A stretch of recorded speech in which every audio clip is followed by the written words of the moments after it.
call you when I need you, my heart's on fire. You come to me wild and wild. Oh, you come to me, give me everything I need. Give me a lifetime of promises and a world of dreams. Speak the language of love like you know what it means. It can't be wrong. Take my heart and make it strong. You're simply the best, better than all the rest, better than anyone I've ever met. I'm stuck on your heart, hang on every word you say, tear us apart. Hello and welcome to the Gersnet Podcast, the independent Rangers podcast covering the champions of Scotland. It feels good saying that. It's been an emotional day for everyone connected to the club after title number 55 was secured.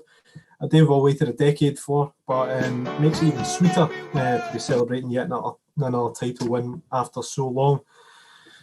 We've dealt with a lot over the past decade, from administration to liquidation, Division 3, working our way back up the leagues with more than a few bumps along the way. We've had to put up with a lot from all corners of the game in Scotland. We've taken our medicine, but now we are back at the top of the pile. Natural order has resumed in Scottish football. We have added to our incredible honours list. There could be even more celebrations in the weeks ahead as we continue to compete in Europe as well in the Scottish Cup. But the league's been wrapped up. We've done it in style, dominating the domestic scene all season. 28 wins, 4 draws, 0 defeats so far. 77 goals scored and counting, as well as just 9 conceded. It has been quite incredible. Now, this isn't a conventional Gersnet flagship show tonight. We're giving you 5 guests for the price of 2. And we're going to try and work through some sort of agenda. There's a good chance it'll just be a bunch of grown men busting into tears every time they try and speak. In any case, joining me, and this, I don't know if this is from drunkest to least drunkest, but we have Ross, who, judging by the schoolboy grin on his face, has had a few. Alex joining us, Dougie, Stuart Weir's come along for the ride, and Ian Duff is also here. It is a smorgasbord of staunch. But to begin with, we'll go to Ross because I'm keen to hear him. Keen to hear his first thoughts on his day. Ross, how many drinks you had? How many is too many? No, the thing is, if you say in your intro there that there may be more celebrations to come. If there are, I might die because it's been a long. I was just saying just before I come on air, you win the league at 2:00. You've got a podcast at 9:30. What do you do for the 7.5 hours? You enjoy yourself. Oh my God! What a day! And I'm so pleased to be here to be able. Everyone's in lockdown. Everyone's having to enjoy this in the comfort of their own homes. I'm so pleased to be able to sit here and talk about it and enjoy it. And here we go. I'll come to you now, Stuart. How did you enjoy the Dundee United game today? Oh, thoroughly. I think it was everything you probably expected it to be. That you kept waiting for Celtic to actually score a goal and take it on for another week, except that it didn't happen. And to be absolutely honest, making a performance today typified Celtic's season, that they flattered to deceive. And, a couple of weeks ago, I made the point that when people were saying, well, Rangers are X number of points in front, but Celtic have got 24 games in hand, or whatever it was, you were looking at Celtic winning these games in hand, or people were looking at Celtic winning these games in hand, when there had actually been no history this season of Celtic managing to win 2 games in a row, never mind 3 or 4 or 5. And I think today you could see why. It was a long 90 minutes, and then when the goalkeeper gets a bloody nose for saving a shot with his face, and he ends up getting patched up, and they then put the clock on saying 9 extra minutes. I thought I was back in Cyprus in 1988 or whatever it was, with the sort of lucky bag watch. But it was, I think after yesterday and Rangers winning, I think everybody saw it as being done and dusted. And today was the cremola foaming top. Yeah, agreed.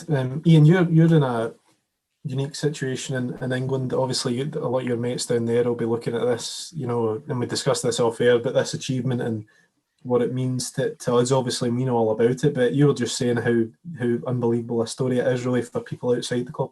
I think I was saying off air that it's bigger probably in some ways for people outside the sort of Scottish football bubble, if you like, and when you think of what happened, all the carry on 10 years ago, and then over the last 10 years, how things have progressed and the bumps in the road. I mean, there were more like sort of small mountains a lot of the time. So, it's the story when you live in it, you don't really notice it, but people I talk to down here just can't believe it, and they just think it's an incredible story, and it really is. I think we don't think about it really, but when you actually stop and think, we're thinking back to some of the things that have happened over the years, and my abiding memories, Jim White's interview with Charles Green in his hospital bed. I mean, that'll always live with me for the rest of my life. That was just the most surreal thing I've ever seen in my life.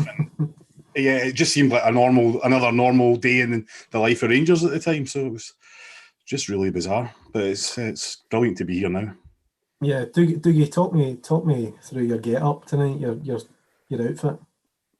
I mean, does anything else need to be said other than number 55? We are the champions.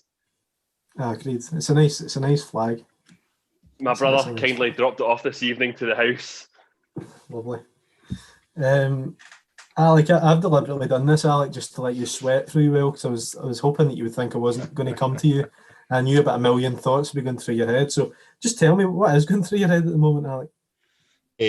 Why did I start drinking so late? I can understand what Ross is going through. No, I literally have no idea. It's usually when I start drinking that I start getting emotional. But the past couple of days, I've actually had to drink to stop myself getting emotional. To see anything, that makes any sense. I think a lot of people out there, every Rangers fan will know exactly how I'm feeling. It's been so long and we've wanted it so bad, and as Ian was saying, what we've been through has made it so intense that you almost can't believe it. I thought I was fixated on the unbeaten run. That's why I'm thinking, why am I panicking that we might not score against Livingston when the league's already in the bag? Why am I panicking, in the depths of despair because Hamilton Accies have equalised in the last minute when the league title's in the bag? And I think what it's been is I've just needed something to panic about, to kind of keep everything in check, because this is just the greatest title. I know we'll get people of various ages on tonight, and I've been texting and talking to people that I sit beside at Ibrox and that, like people in their 20s who this is the first title they remember, and they're in tears and all that. I said, don't worry, we are as well. Even the oldsters, this is the most important title in the history of Rangers. And as far as I know, we've won quite a few titles. This might be, I think it's mid-50s. But this is... I haven't seen anything about that. Has anybody mentioned it? They give these stats out, Ian. I don't know what they're quiet about it, but it's absolutely immense, and I'm just hoping I can get through this without bursting into absolute floods. Yes, I agree. I think that intro was hard to get through without getting a bit emotional, but no, it's going to be a good night. I think we'll all be able to get our tuppence worth in, but. Yeah, I mean, what a day, what a weekend. It's been pretty special, and I think everyone knew we could win the league this weekend. But actually, until it happened, until we started playing the way we did yesterday, I thought it was an incredible start to the game. It really was, and I thought the performance was up there with the best of the season, certainly the first half. But to be honest, we're not going to touch too much on the game yesterday, weirdly, because that is usually what takes up about 3/4 of this podcast. But tonight we're going to look at more just this incredible achievement and what we've done and the people that played the biggest part. And we'll try and squeeze it into the next 48 minutes or so. And we'll go through different bits and bobs. But I mean, for all you guys that have joined me tonight, thanks very much. And for anyone that's listening as well, I hope you're enjoying yourself tonight and really taking it all in, because I think it'll take a few weeks before we're all truly believing that it's actually happened, because there's been a few points Zine says that it felt like it was never going to happen.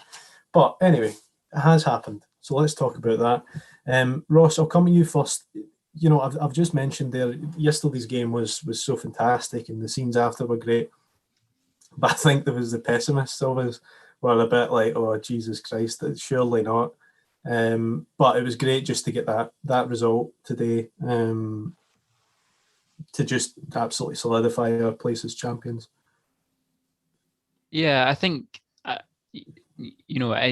you say, we probably won't talk too much about the intricacies of yesterday's game, but it was a wonderful performance and a great result against a team that's done really, really well this season. And Jim Goodwin set them up probably for one of if you're a St Mirren fan, you're probably thinking that this is one of our most successful seasons ever. And so we've come out against the only team that's beaten us this year and put in a really, really good performance. And we've all seen the videos flying around social media of the celebrations after that game. And there was a wee element of, wow, this could be a real anticlimax if it doesn't happen this weekend, because we now have next weekend off. It could be another couple of weeks before we win the league, against them at Parkhead. So that being said, I think we all sort of had a feeling that it was going to happen after the build-up yesterday, seeing fans congregate outside Ibrox at 10 o'clock in the morning yesterday. The way that we put St Mirren away, the celebrations in the dressing room afterwards, the party that's been going on outside of Ibrox all day, and the fact that Celtic are absolutely dreadful at the moment. I think we all just knew it was going to happen today, and it did. And it just feels wonderful. We are sat here on the 7th of March, winning the league, not even just pre-split, but pre the game that is pre-split. To win the league at this time, I just feel so proud and so happy. And me, David, you and me, we're comparative teenagers, sitting here going, it's been a long time, relative to our short lives of how long we've had to wait for this title. It's incredible. The feeling to get this over the line, even though we weren't on the pitch winning it today, we won it off the pitch. We won it dependent on other results. It's phenomenal. I don't have the words for it. I really don't. We've waited so long. We've been through so much. We've all referred to it there in our wee introductory spiel. We've gone through so much hurt and pain, and I think today, as fans, we didn't have to worry about a performance. We didn't have to worry about players letting us down. We could just sit and watch them implode again, watch them fail to score again. And that gave us the chance to reminisce about where we've been over the last 10 years, because we didn't have to worry about selections. We didn't have to worry about Gerrard making substitutions and not changing the game and this and that. We could just sit, watch them and take it all in. Everywhere that we've been, from Brechin and the ball landing on top of the hedge, through to disappointments that we've had at Hampden, through to failing to get promoted out of the Championship. We could sit and reminisce over all of that. And now we can let all of that go. We can say goodbye to that chapter. It's just the most spectacular feeling. It really is. I'm so proud. I'm so pleased. And I think a few sore heads in the morning. Including yours, but you actually make more sense drunk than you do sober. But I Ross makes a good point there. I mean, him and I are probably of an era that saw success with McLeish and then Walter Smith's team. So, our age group, sort of late 20s, have seen a good element of success. But the thing that for me is, those kids, late in their teens, late teens, that have never seen us win, a league title. Talk us through it. I just kind of want to talk a wee bit about the past decade, and there were moments there where you didn't know what the future held. You didn't know what the following season held for us. Talk to me about the last decade and what this title means in the context of, looking at our club from that Valentine's Day in 2012 until now. We need 100 pods, David. I have to be honest. I have to be upfront here. I think it's an extension of that thing in my nature. But I was paranoid about the game the other night, and I'm getting myself worked up about an unbeaten run when that's not really the issue. And back in 2012, I thought we were gone. There's a lot of Rangers. There's a thing to be said. That's seriously unstaunch. You should never be, saying that we were away and that, because we've got so many. I didn't know anything about corporate law. I didn't know anything about tax, and I just thought we're getting liquidated, and we'll come on to the end. Maybe towards the end, we'll give it our thanks to people. We'll talk to people. Give people a special mention that deserve a special mention. And there's some people who got me through that time. And I didn't even want to go to Brecon. I had a ticket for Brecon. My pal Gary, boy I worked with, play fives with, absolutely tremendous guy, to Temple loyal. He said, I've got a spare ticket for Glebe Park, big man. Do you fancy it? And I was like, no, I don't, because I was gone. I just thought, I never thought I would be there. I thought Rangers was something that was going to last. It was born before me. It was going to go on after me, and I loved that about Rangers. And even just the accusation from the haters out there saying that we had, died. I just didn't want to be there. What could possibly be the first game of a new Rangers, And then I got a flipping German magazine, because the whole world, as you were saying, as Ian was saying, the whole world just sees this story with an objectivity that we perhaps don't.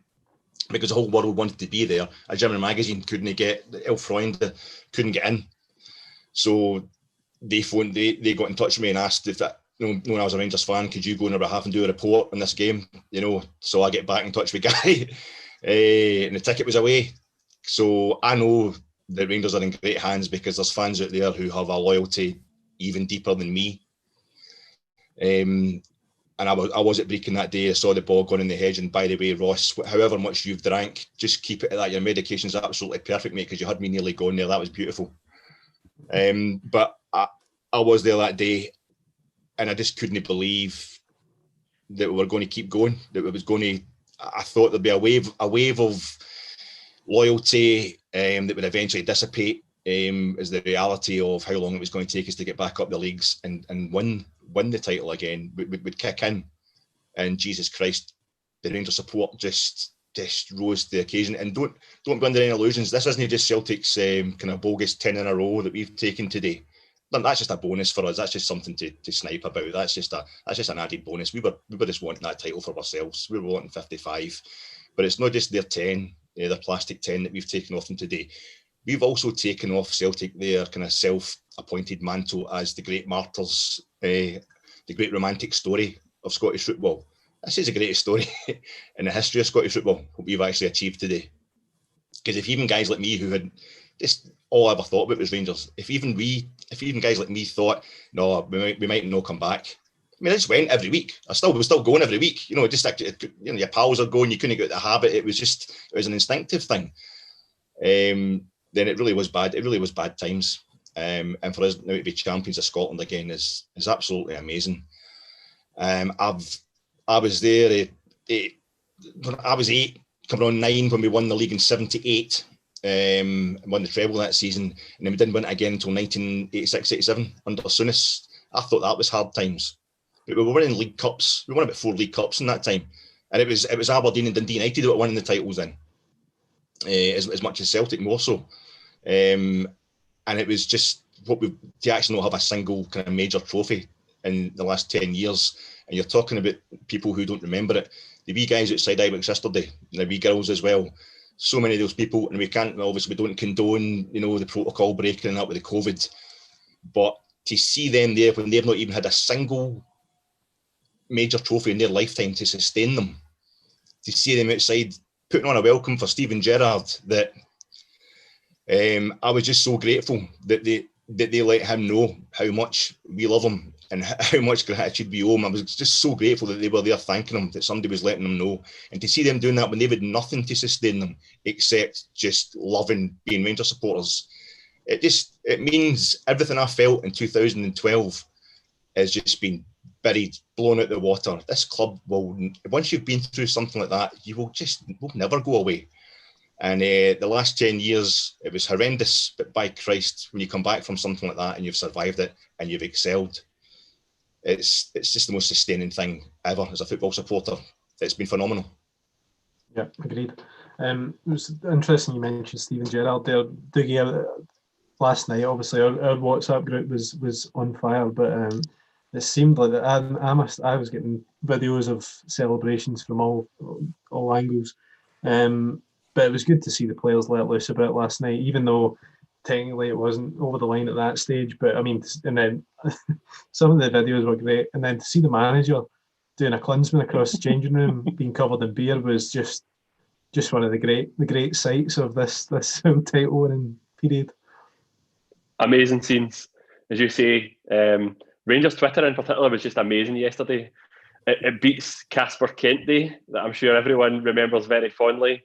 I loved looking at my phone all day yesterday. Scenes from were amazing. It was that moment when there's realised that Steve Gerrard was the lad in the dress when he zooms across the room floor and beer.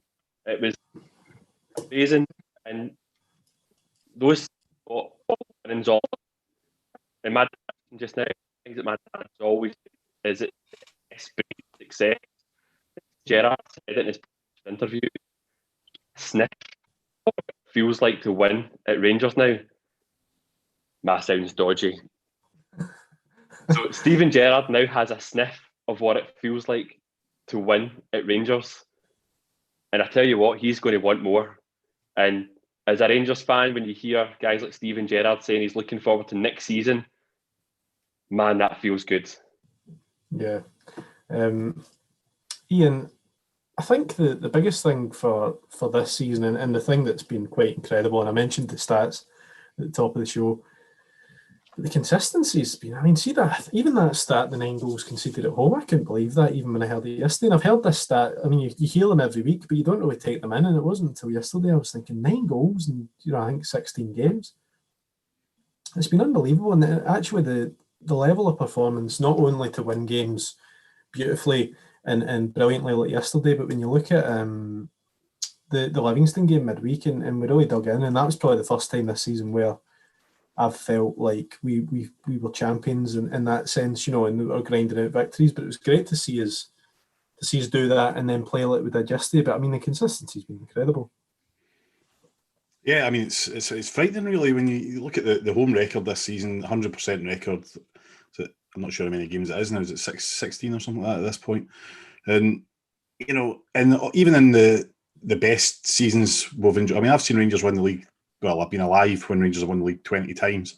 So some of that was slightly before my time. But even in those, the peak seasons where we were at our best, we weren't as consistent as this. We weren't winning every game. We weren't defending so well.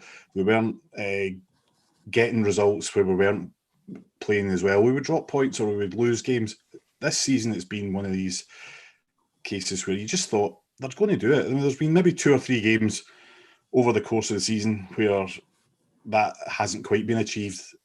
And the fact that they've been jumped on so quickly and everyone's got so uptight about it, it just shows how much of an anomaly they were for this season, because the rest of the time, I wouldn't say we're comfortable, but we've just been relentless. I mean, that's probably the word for it, is relentless.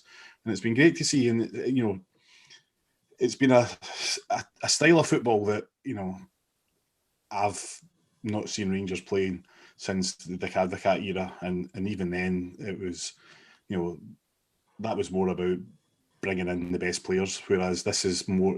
I appreciate this more because we've picked good players to fit the style, and they've created this team, and it is much more of a team than individuals. So it's not just a case of give it to Laudrup and he'll do it, or give it to Gaza, he'll do it. Brilliant as that is, it's a team, and even when players like Ryan Kent haven't been doing individually the things that we might want them to do, they've been contributing as a team player, and they've all done their bit all the way through the season, and that's what is probably the thing I would take from this season most is the teamwork. And when you look at them celebrating last night, you can see where that's coming from, because they're obviously, looking at it from the outside, you don't know what's going on behind the scenes. And there was a lot of talk at this time last year after some of the bad results after Christmas last year, that the dressing room was divided, that nobody liked Gerrard, that that they were all falling out with each other. Well, that may or may not have been true at the time, I don't know. But at this stage now, I can't believe that was ever the case, because that team there is absolutely unified, and it was great. That was seeing that last night. It was great to see that, because it just showed exactly what was had been going on throughout the season on the pitch. Yeah, Stuart, you'll have covered a lot of Rangers title wins over the years. And we look at big wins like 9 in a row, and even in the Muckley Shields, there was a couple there that were quite special in the way they were won, as well as Walter Smith's second era. But where do you think, in terms of importance, and Alec has said already that he thinks it's the most important in our history, but what's your view on that? How, in the context of how we've won this and after how many years, where does this rank, do you think? The point that Alex made is entirely valid, because if you think, I remember Rangers breaking Celtic's stranglehold when they'd won 9 in a row the first time, and Rangers won the last of the old league titles, and that was in 75. So I can remember a time when, much the same as now, Rangers hadn't won any league titles. The difference was that Rangers were winning League Cups and Scottish Cups and dramatic finals, and had won a Cup Winners' Cup during that period as well. And what Alex said there about Rangers not having won anything, okay, you can discount the Petrified Cup if you like, but the fact of the matter is that there's an entire generation almost who have never seen Rangers win. So I think for maybe older guys, like, well, I'll limit that down to me, this is a significant win for Rangers, simply because I have no recollection of them ever coming through a period like this previously. As I say, when Celtic won 9 in a row in the late 60s and early 70s, Rangers were still winning major trophies, especially the Cup Winners' Cup, and there has been nothing like that. So if you listen as well, last year I was aware that Celtic were already talking about 10 in a row this time last season, when even before they'd won their 9th title, or been given their 9th title. So I think, and as well, if you heard it last week when Neil Lennon left, the last interview that he gave, they were saying about, you've missed 10 in a row. And he actually said, we've missed 11, 12, 13, because they actually thought this was almost like a dynasty. They almost thought that this was like they were wiping Scottish football out for the next 10 or 15 years. It was always going to be them. And to be honest, the reason that they haven't, one is that Rangers have, and Steven Gerrard have produced the most incredible performance this season. But the other is that you suddenly realise that Celtic frittered away 10 years of an advantage that they had over Rangers, be that financially when they were guaranteed money in the Champions League, and have done nothing with it. And now, 10 years on from when Rangers were in the bottom tier, Celtic are having to undergo a rebuilding process. So the whole thing has, like an egg timer, has canted, and suddenly Celtic are looking at it as if we're going to have to spend big money. Now, Rangers have won this title with the most amazing performance, and as Ian was saying there, I mean, you look at it and you look at the league table and say, how can that be? Well, we've seen how it can be with a level of performance, but you're also looking at Rangers not having spent anywhere near the money, personally, that I think Celtic are going to have to spend to get back on an even keel with Rangers, because Rangers have done it. I've been like financially prudent over the last couple of years, and they've built a team which is a team. As a team, the team is greater than the sum of the parts, because there's guys in that Rangers team just now. There will be better players out there, but as a team and as a unit, Rangers are all conquering, and I think that is entirely down to the atmosphere within the dressing room. We saw that yesterday.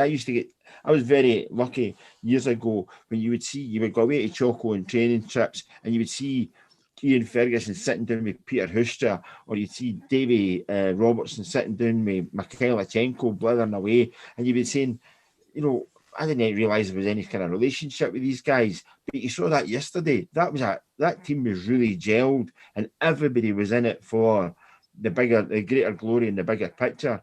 And I think that makes Rangers, strong favourites going forward again, even into next season. Yeah, I think also a big part of the title win, and obviously the massive part, has been Steven Gerrard. I think we'll take a bit of time to discuss his impact on the club. It's something we've touched on a lot in previous podcasts, but the biggest stick to beat him with has always been the lack of silverware. Well, listen, that has been blown out of the water now. Not only has he brought the league title back to Ibrox, but he's also provided us with an incredible level of consistency, both at home and abroad. I think over the past 3 years. Ross, I'll come at you on this. When he came in, I don't think anyone would even have given us a chance to win the league, and I think they would have expected him to fail like managers before him had failed. We were on our knees at that point, but when you look at the bigger picture and the impact he's had in our club, how big is it? I think it's immeasurable. We were back in the top flight of Scottish football, but we were not challenging. We were not a title-winning side, and so he came in off the back of that season where we finished third again, where Graham Murty was installed as an interim manager and was subsequently sacked as interim manager, and Jimmy Nicholl was brought in as interim manager. That season, you think back to it, it was a shambles. It was a disgrace. It was awful. It was really, really tough to watch that. And he came in, and I'm not surprised it's taken 3 years for him to get to this stage, because the overhaul that was needed, you look at the players that we had in place at that time was incredible. So the impact that he's had in terms of recruitment, first of all, he's brought in a different caliber of player. Absolutely. I think the recruitment has been phenomenal. That's not all just down to Gerrard, of course. Firstly, Mark Allen, I think, needs to take a lot of credit for some of the players that were identified, and then subsequently Ross Wilson as well. So recruitment has been very, very good. But the mentality and the ethos that has been installed since then is what's driven us to win 55. And I don't know if you remember, David, but when Gerrard first was appointed and started taking his first training in that pre-season, which must have been 3 years ago, would have been season 2017, 2018. Yeah, 2018, 2019. 2018, 2019, right. There was a video that came out of pre-season, and we all went mad for it as fans, because it was a wee clip of Gerrard at a training session, and he was criticising the players for saying, don't just, you lose possession, don't just kind of jog back to get back into position. I want you fighting. I want you hard going in and win the ball back and being hungry. And that's what's changed. That's what's changed. That's the drive, the hunger to win the ball back, the high press, obviously taken from his kind of mentorship under Jurgen Klopp and the Gegenpress and all of that. That's what's changed, is the attitude that he's instilled at that club. It's laid the foundation, and it's taken a couple of years to get there, and it's taken a hard couple of years, by the way. Let's think back to where we were 12 months ago, losing to Hearts in the cup. losing to Hamilton after that. A really, really difficult couple of years for us to get to this place. But he's managed to recruit, he's managed to change the mentality, he's changed the atmosphere around the place. The impact that he's had is as I say, immeasurable. I can't think of any other manager who was available at the time or subsequently has become available who would be able to do what he's done. So I it was I suppose a perfect storm. It was the right guy at the right time coming to the right club, and it's all worked out. It's all worked out, and it's taken 3 years, but there was no one, think back to where we were that season under Pedro, followed by Murty, followed by Jimmy Nick. There was no one coming in who was going to turn that around and win us the title within a year. Absolutely not. Gerrard has done the best that anyone could have hoped for. He's delivered 55. He's stopped the fabled 10 in a row. I think he's done a spectacular job. Yeah, Alec. I mean, you look at Gerrard, and parallels, were obviously made at the time between him coming in, being a Liverpool legend, and obviously Graham Souness coming in. With you being the Graham Souness of this podcast, with your forthright views and hard tackling, you'll remember back to when Souness arrived. Now, what are the parallels? And now we know, because it was easy to make that connection when he came in at first. But now we know the job he's done, and he's delivered the league title as Souness did, albeit Souness in his first season. But can you see that? Can you see the parallels between the two of them as managers, and in terms of the impact they've made on the club? Absolutely, yeah. And by the way, the only real parallel I've got with Graham Souness is that his thighs were too big to get in normal trousers, because they're so muscular. My thighs are too big to get in normal trousers as well, but it's nothing to do with the muscularity, I can tell you that. I think the two of them come in and dragged the club up by the hair when it was required. As Ross has just said, the levels that they brought are the levels that were absolutely needed. And in both occasions, it was epic levels. There's a lot of talk, especially when we're getting like Pedro Caixinha and or Mark Warburton. We get confused as to why it's certain aspects they're not working out in certain ways, and you get a lot of talk about a real Rangers man, somebody who's played for the club, somebody who's maybe stayed in Lark Hall and his family's in the arms. How a guy who knows the club. But as we actually have found out through the years, a real Rangers man, it's a character thing. You don't need to have been born even in Scotland. You don't need to have even come from Glasgow. If you understand what it is to have to win every single game, if you know what it is to have families out there just depending on your result to make it a good weekend, and this is the thing I hate about, as Rangers fans, we're castigated for, oh my God, you've not won a trophy in 10 years. Well, there's fans out there, their club has never won a trophy. Why are you getting so excited? Well, because we're the biggest support in the country. So, and we're so far ahead of every other club in terms of support and infrastructure other than one. Second is failure. Third place is disaster. And as we've all found out at weddings and funerals and every other kind of social occasion at our workplace over the last 10 years, if Rangers don't do well, people will let you know. People you didn't even know were interested in football will come to you and get in your face about it. People you have never said anything bad to in your life. People you have never slagged their team, if they have a team. It's a hard shift. You get the glory days, but when something goes wrong, anything goes wrong, you know all about it. As Souness and Gerrard totally understood that. They both take that on. And I think in the last week, Steven Gerrard has epitomised why he's perfect for us to juggle. Even if you go back to the Royal Antwerp game at Ibrox, to be able to come out and castigate young Nathan Patterson while also supporting him, to, in the same interview, praise Alfredo Morelos while also letting everybody know that he does want to leave the club. And that's why he's doing so well in the Europa League. To get on the park like the classic good foul, like we all know there's a good foul in a game. it's worth taking a booking. That's what Stevie G did at Livingston at as a half-time whistle went last Wednesday. A point had to be made, and maybe to his own players as much as to the referee. That was the time that Stevie Gerrard behaved for once anything remotely approaching the man who's been in charge across the way for the last few years. But it wasn't a scattergun. It was on point. To do all those things in a kind of compassionate way, as well as a effective way, to juggle all those balls, you're not playing at it. You're not trying to impersonate somebody who cares. You're not trying to impersonate a manager. You have to be someone who has been soaked in this game and soaked in a city that is divided into two and is united by a passion for football. Steven Gerrard, I watched it was the Hamilton game, the day Hamilton equalised in the last minute. That night, I'm flicking through the channels. There's an old, there's a film on, a foreign film, Swedish film, subtitles, just so we dirty, I'll watch this. And it was just a corny kind of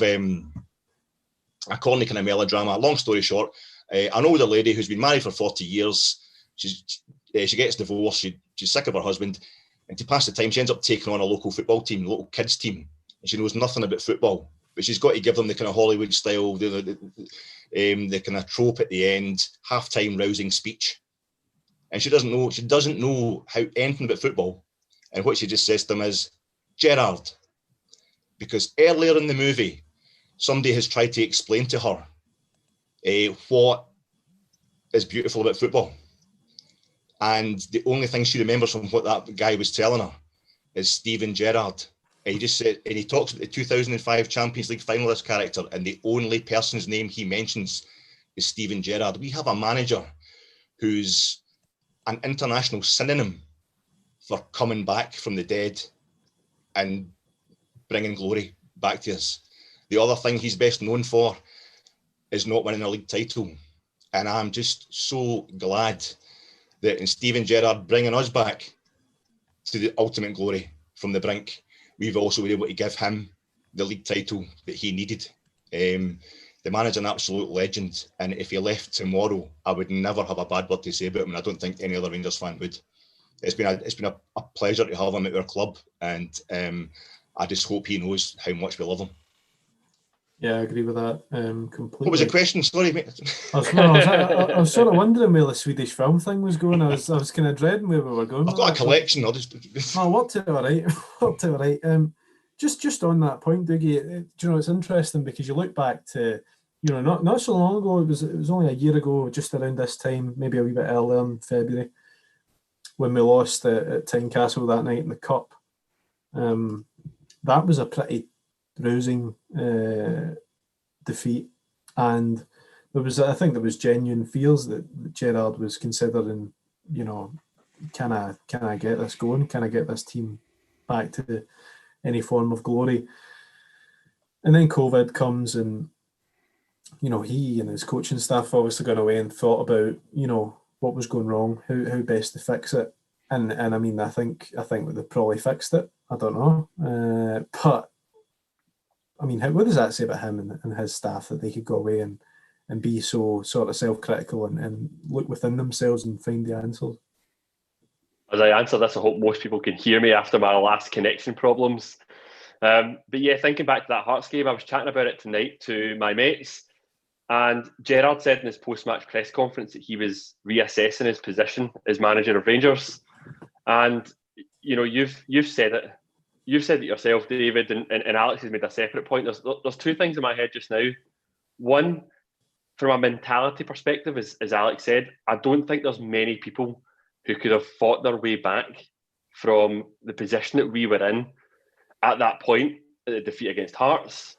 And as my wife reminded me this week, as one of the days that was an emotional mess, that I came back from the Hamilton Acast game, which was over 12 months ago now, and I actually said I think the Steven Gerrard project is over, and I genuinely thought that he was going. I thought that after the Hearts game, after the Hamilton Acast defeat, I thought he was over.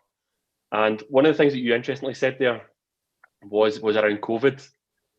Now you'll hear a lot of people talking about the impact that COVID has had on football. For me, one of the things about COVID is it allowed Steven Gerrard that time to reassess.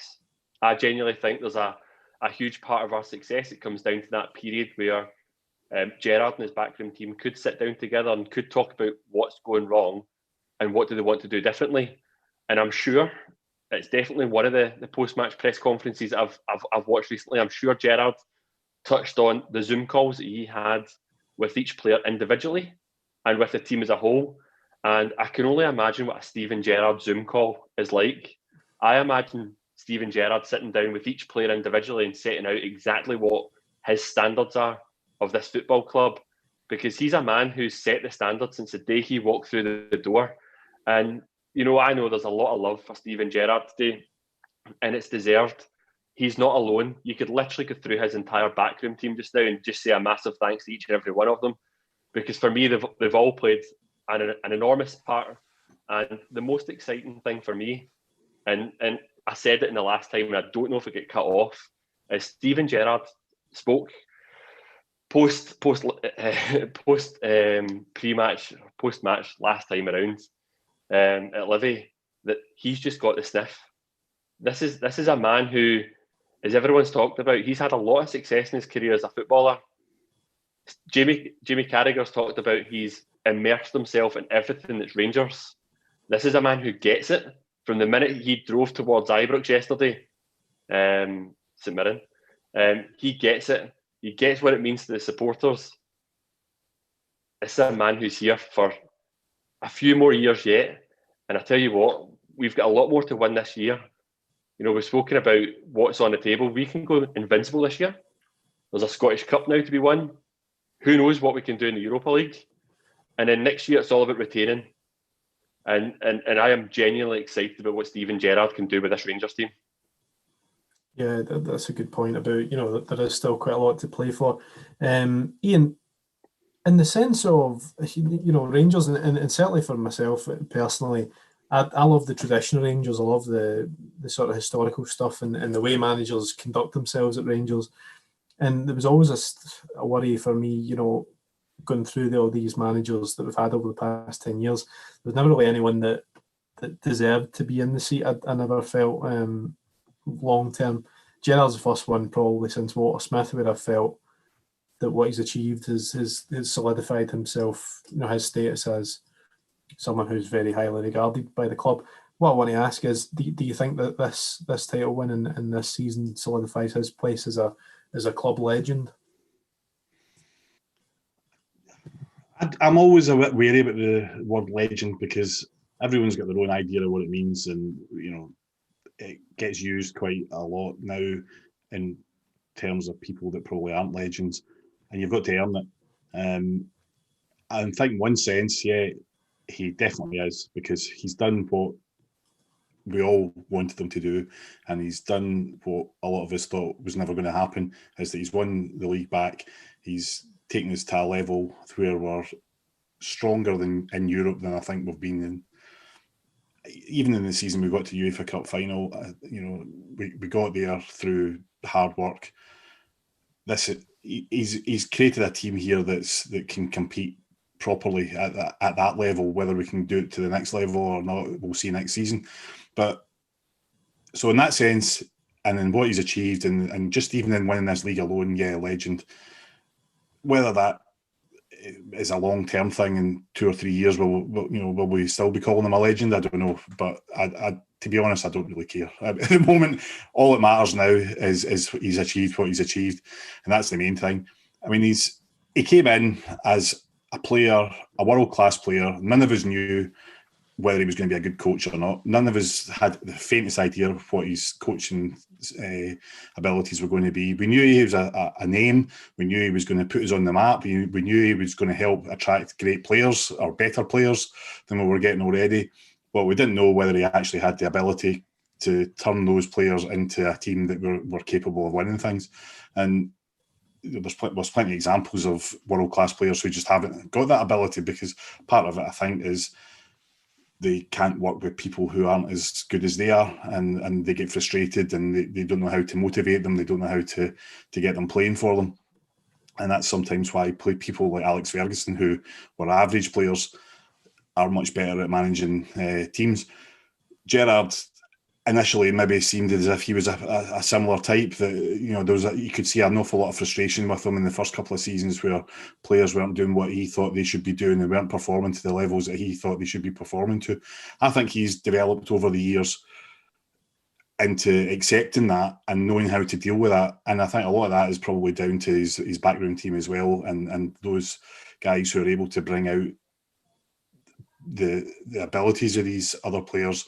And he's sort of understood that it's more of a team game, and it's more of it's not just about individuals. Because I think as a player, he was Liverpool, really, wasn't he? I mean, he was the driving force. That Champions League final that they won, it was almost single-handedly done by him.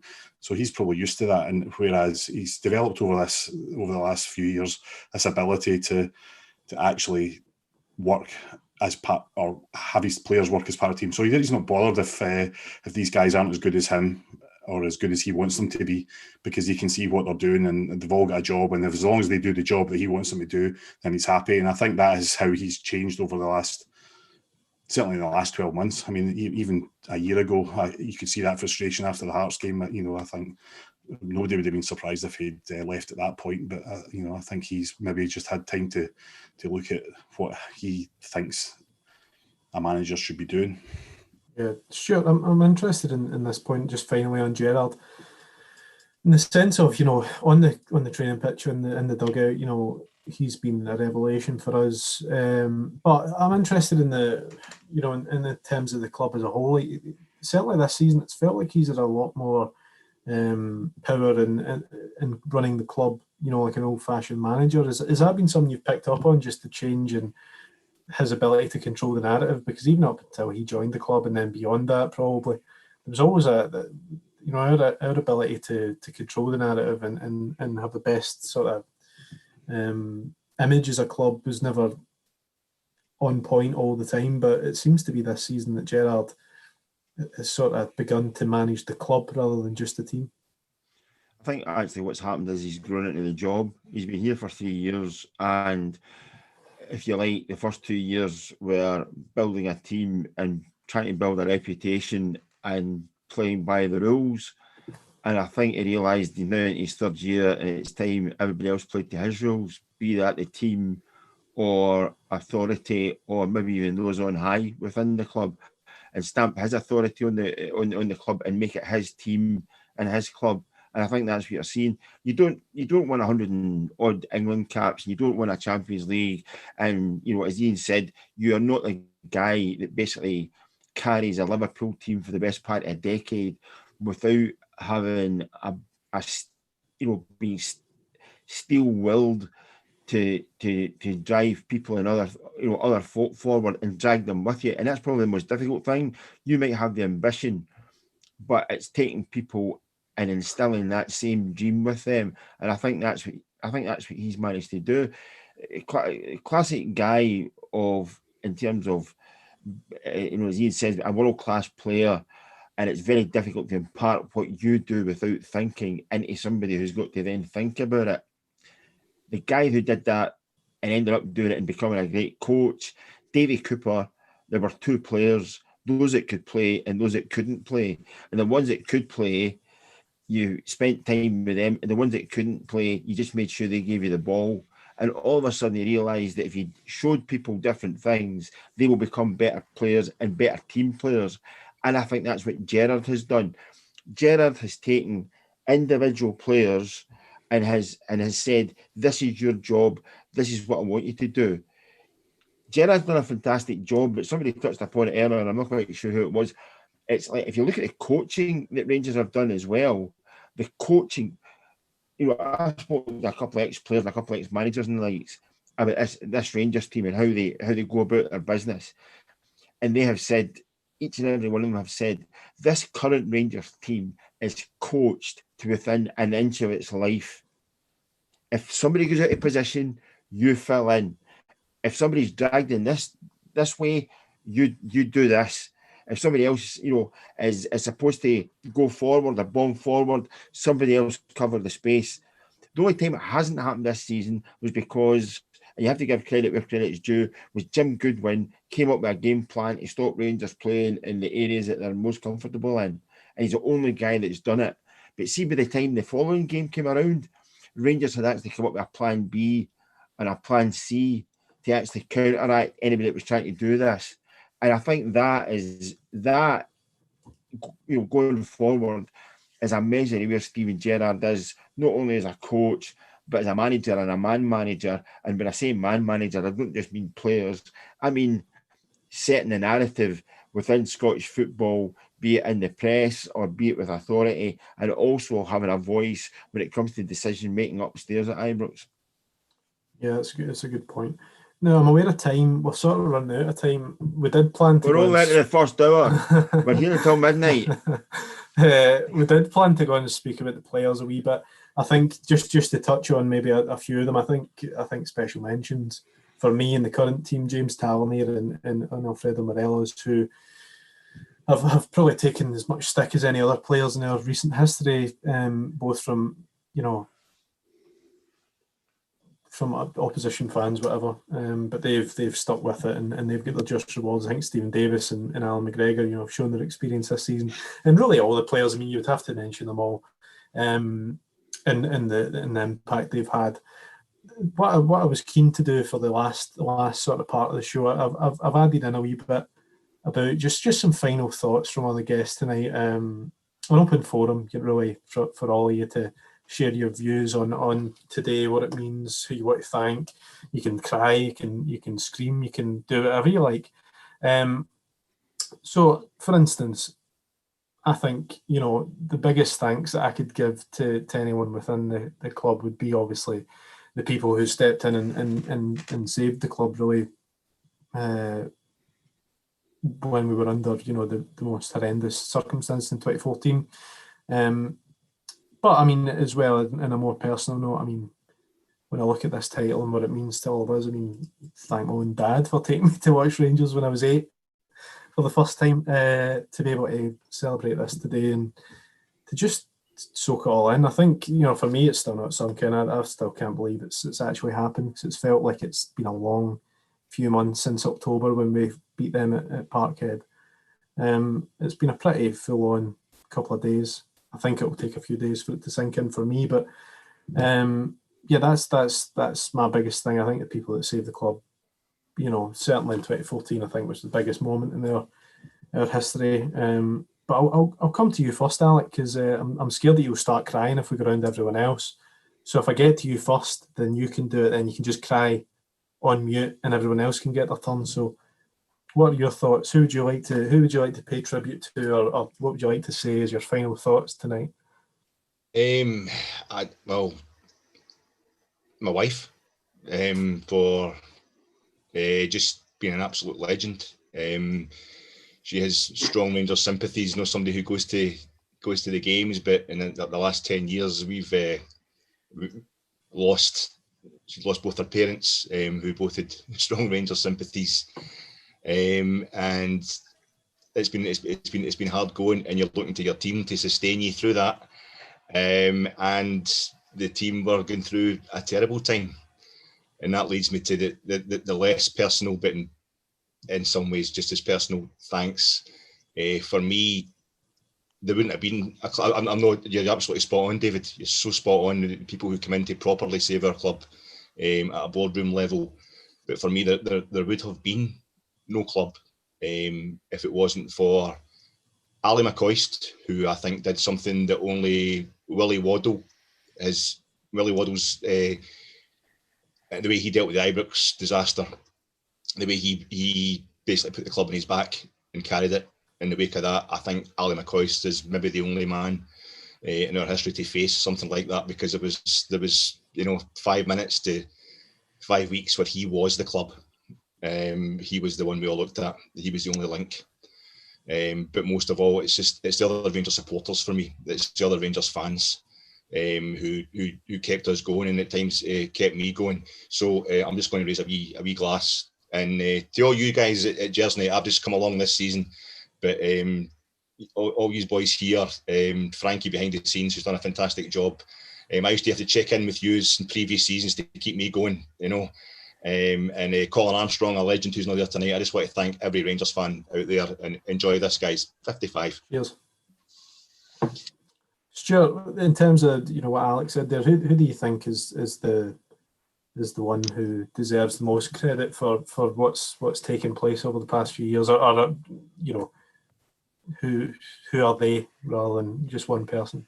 I'm pleased that Alex actually raised McCoist's name because I think he almost did damage to himself and where he was as a manager, as a coach, and what he was trying to do at Rangers at that time. And I think, without him galvanising a hell of a lot of people, namely the fans, and getting them going in the same direction, there might not have been a club.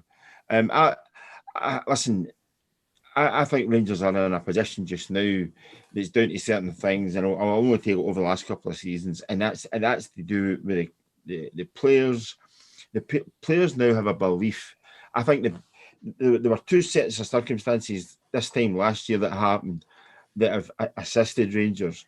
One was that the season finished and Celtic didn't strengthen, and they only tried to paper over the cracks. And there were major faults and major defects within that team. However, you still need to put somebody out in the park that's actually going to win the games. And I think the Rangers squad in general, whether that was coming through what Steven Gerrard was saying to them, or whether it was just hearing from Rangers fans the disappointment, or seeing in the media that here was another bunch of Rangers players where when push came to shove, the wheels just came off. They had a look at themselves and came back with more resolve and more grit and more determination than any Rangers side has shown in the last 10 years. You're having to go back to some of Walter Smith's sides to basically see that steel and resolve. And I think the players deserve a hell of a lot of credit. There's guys there who knew they were only going to be bit part players in this Rangers team, but what a bit and what a part they've actually played. When they've been called upon, they've come in and have done a job. You look at, my two favourites this season have been Goldson, who has been outstanding at centre-back, absolutely outstanding, and has inspired those around him, regardless of who you put next to him. He's been the mainstay. But above all else, McGregor. You don't win anything in football without having a goalkeeper. Anybody that tells you anything other than that is talking absolute shit.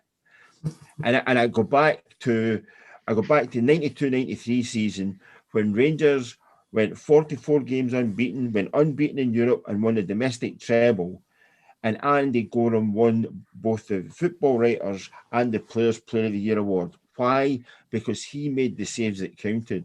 And I think if you go back over the course of this season, even yesterday, and keep my clean sheet at Ibrox, McGregor pulls out an absolute worldie. And this could be his greatest ever season. A guy who, when he came back through the door at Rangers, the question a lot of people were asking, why are they bringing him back?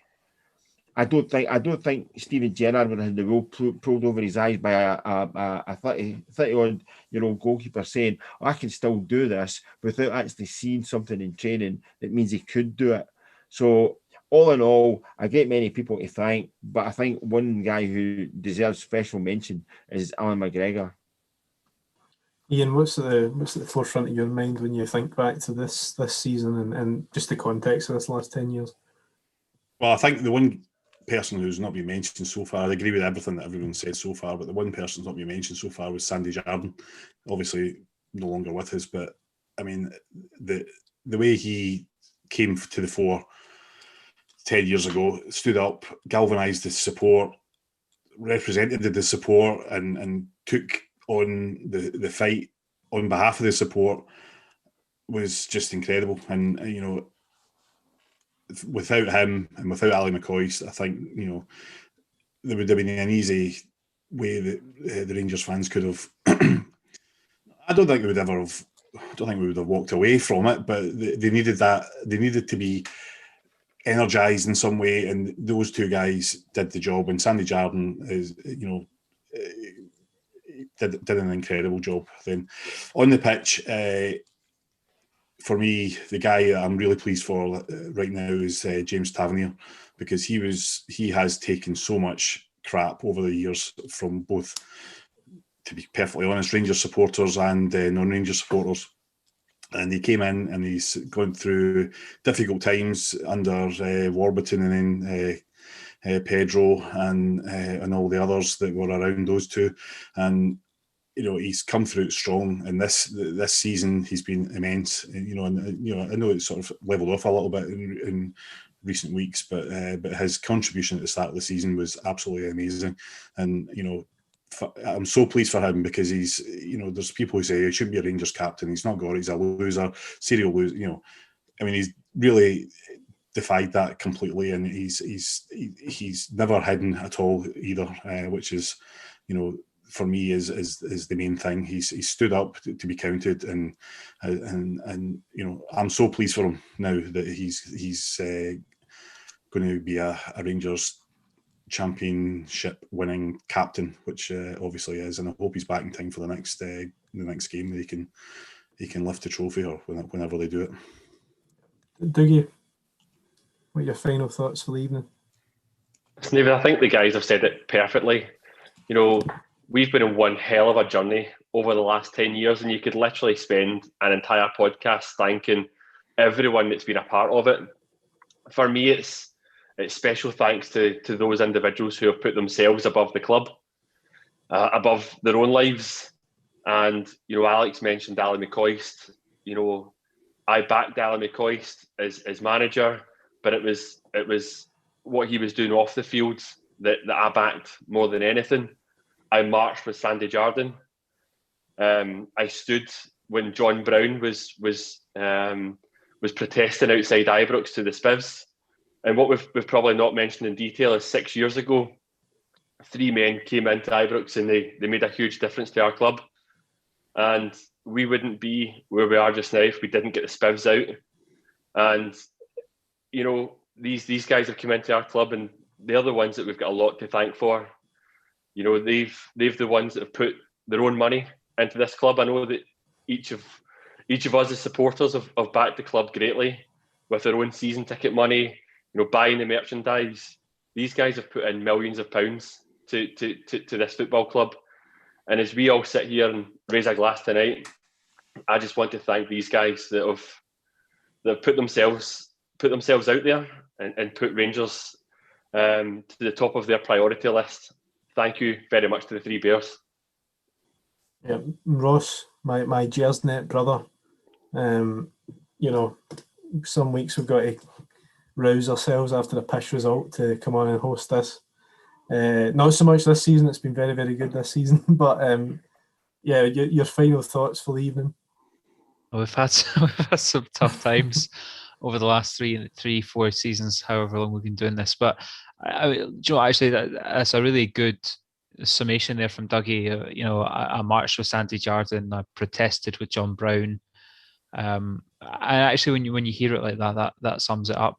I think, and this isn't to discredit the other 4 gents who have spoken very, very passionately about the folk who deserve a mention, and thank you for getting us to where we are today. But I can't believe no one has mentioned Andy Firth. Where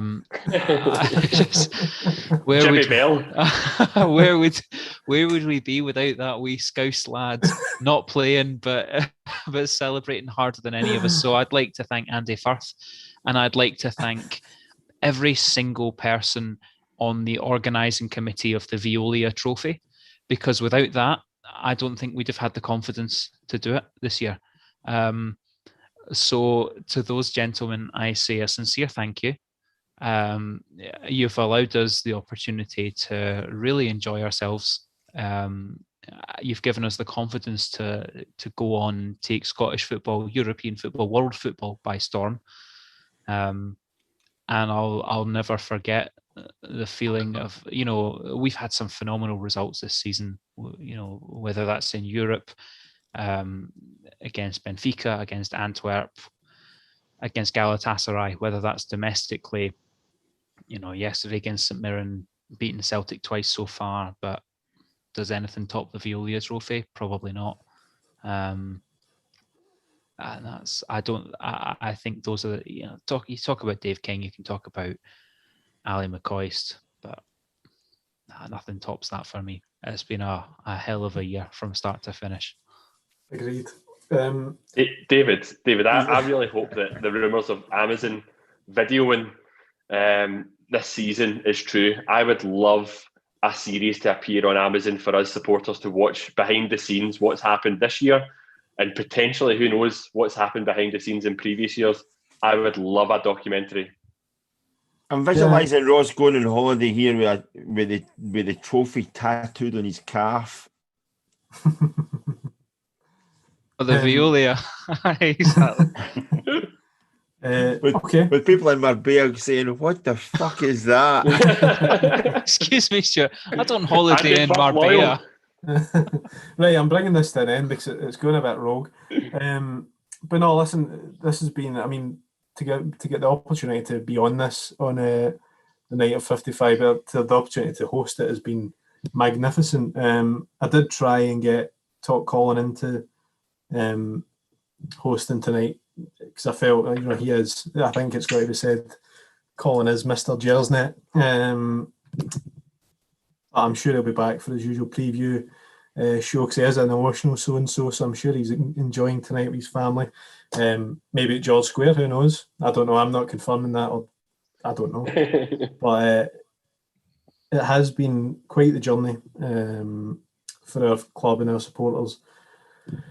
And there's much more to come from Gersnet over the next few weeks. I mean, the season isn't over. That is for sure. We'll be back with a European preview pod on Wednesday night. We've got the game on Thursday. We'll be back next Sunday. Much more to come this season. Much more to come from this team. And if you want to listen to anything previously, if you want to catch up on this pod, if you've missed some of it, it'll obviously be available on Monday. All the usual platforms: Spotify, iTunes, Stitcher, Castbox, blah blah blah.